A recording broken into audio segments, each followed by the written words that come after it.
അരുൺ പൂപ്പറമ്പ കല്യോട്ടി കൊലപാതകം നടന്ന സ്ഥലത്തും ചെയ്യുന്നുണ്ട്. അരുൺ, 2019 ഫെബ്രുവരി 17 രാത്രി നാടിനെ നടുക്കിയ ഇരട്ട കൊലപാതകം ഉണ്ടാകുന്നു. അതിനുശേഷം നമ്മൾ കാണുന്നത് വ്യവഹാര വഴി ഏറ്റവും ഒടുവിൽ സർക്കാർ ഖജാനയിൽ നിന്ന് 1 കോടിയിലധികം രൂപ മുടക്കി CBI അന്വേഷണത്തിലെ സർക്കാർ തന്നെ പോകുന്നു. സുപ്രീം കോടതി വരെ നീണ്ട പോരാട്ടങ്ങൾ. ഏറ്റവും ഒടുവിൽ അതിൻ്റെ എൻഡ് റിസൾട്ടിലേക്ക് വരാൻ പോകുന്നു, ശിക്ഷാവിധിയിലേക്ക് വരാൻ പോകുന്നു. അവിടെ നിൽക്കുമ്പോൾ അവിടെയുള്ളവരുടെ പ്രതികരണം എന്താണ് അരുൺ? ആഷ്മി, നിമിഷങ്ങൾ എണ്ണി കാത്തിരിക്കുകയാണ് കൃപേഷിന്റെയും ശരത്ലാലിന്റെയും കുടുംബങ്ങൾ ഈ ശിക്ഷാവിധിക്ക് വേണ്ടി. ഈ കുറ്റക്കാരാണെന്ന് കണ്ടെത്തിയിട്ടുള്ള പ്രതികൾക്ക് പരമാവധി ശിക്ഷ ലഭിക്കും എന്ന ഒരു പ്രതീക്ഷയിലാണ് ആ കുടുംബങ്ങൾ ഉള്ളത്. ഞാനിപ്പോൾ ഉള്ളത് അങ്ങാടിയിലാണ്. കനത്ത സുരക്ഷാ വിന്യാസം പോലീസിൻ്റെ ഇവിടെ ഉണ്ട്.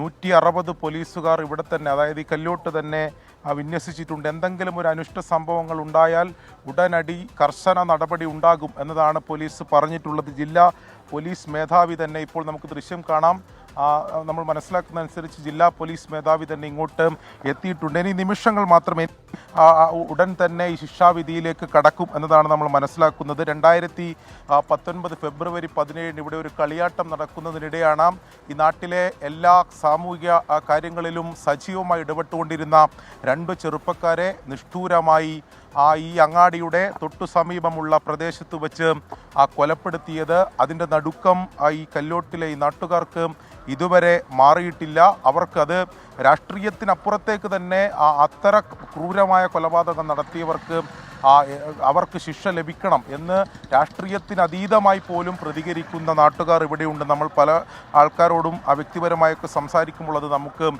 മനസ്സിലാക്കാൻ സാധിക്കുന്നുണ്ട്. അതോടൊപ്പം തന്നെ കുടുംബം എന്തായാലും ഈ വിധിയിൽ പൂർണ്ണ തൃപ്തി പ്രകടിപ്പിക്കാനുള്ള സാധ്യതയില്ല. ശിക്ഷാവിധി വന്നാലും എന്ത് ശിക്ഷാവിധി തന്നെ ആയാലും മേൽക്കോടതിയെ സമീപിക്കുമെന്ന് ഇതിനകം തന്നെ കൃപേഷിൻ്റെയും ശരത്ലാലിൻ്റെയും കുടുംബങ്ങൾ അറിയിച്ചിട്ടുണ്ട്. അത് ഈ 10 പ്രതികളെ വെറുതെ വിട്ടതിൽ മാത്രമല്ല, ഈ ഉന്നത ഗൂഢാലോചന, അതായത് CPM നേതാക്കൾ തന്നെ ഇടപെട്ട് ഉന്നത ഗൂഢാലോചന ഇതിൽ നടന്നിട്ടുണ്ട് എന്ന ആരോപണം അവർ ആദ്യഘട്ടം മുതൽ ഉന്നയിച്ചിരുന്നു. പക്ഷേ നിലവിൽ CPMൻ്റെ ജില്ലാ സെക്രട്ടേറിയറ്റ് അംഗമായിട്ടുള്ള KV കുഞ്ഞിരാമൻ, ജില്ലാ കമ്മിറ്റി അംഗവും കാഞ്ഞങ്ങാട് ബ്ലോക്ക് പഞ്ചായത്ത് പ്രസിഡന്റുമായ K മണികണ്ഠൻ ഉൾപ്പെടെയുള്ളവരെ ഈ ക്രിമിനൽ ഗൂഢാലോചന അവർ തെളിയിക്കാൻ സാധിച്ചില്ല എന്ന ഒരു വസ്തുതയുണ്ട്.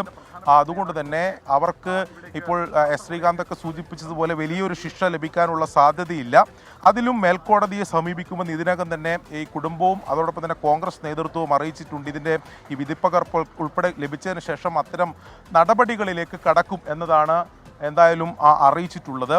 ഇനിയിപ്പോൾ ശിക്ഷാവിധി, അതായത് ഇപ്പോൾ നിലവിൽ കുറ്റക്കാരാണെന്ന് കണ്ടെത്തിയിട്ടുള്ള 1-ാം പ്രതി മുൻ പെരിയ ലോക്കൽ കമ്മിറ്റി അംഗമായിട്ടുള്ള പീതാംബരൻ ഉൾപ്പെടെയുള്ളവർക്ക് പരമാവധി, അതായത് വധശിക്ഷ തന്നെ ലഭിക്കണം എന്ന ആഗ്രഹവും പ്രതീക്ഷയുമാണ് ശരത്ലാലിൻ്റെയും കൃപേഷിൻ്റെയും കുടുംബം പങ്കുവെക്കുന്നത്. രാഷ്ട്രീയ കൊലപാതകങ്ങൾക്കെതിരെയുള്ള ഒരു സന്ദേശമായി ഈ പെരിയ വധത്തിൽ അതിൻ്റെ ഒരു ശിക്ഷാവിധി മാറണം എന്ന ആഗ്രഹം ആഗ്രഹം പ്രകടിപ്പിക്കുന്നവരും ഏറെയുണ്ട് എന്ന് നമ്മൾ മനസ്സിലാക്കണം. അതായത് അത്രത്തോളം രാഷ്ട്രീയമായ കോളിളക്കം സൃഷ്ടിച്ച, രാഷ്ട്രീയമായി ചർച്ച ചെയ്യപ്പെട്ട, ഒരുപക്ഷെ TP വധത്തിന് ശേഷം CPM ഇത്രത്തോളം ജനരോക്ഷം നേരിട്ട മറ്റൊരു രാഷ്ട്രീയ കൊലപാതകം ഉണ്ടാവില്ല.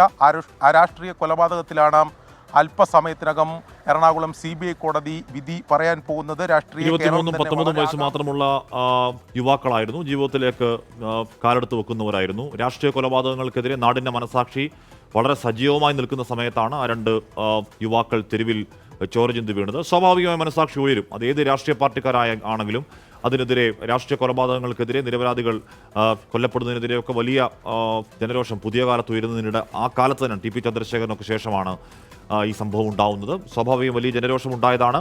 ആ കേസിൽ അല്പസമയത്തിനകം പ്രതികൾക്കുള്ള ശിക്ഷാവിധി പ്രഖ്യാപനം വരാൻ പോകുന്നു.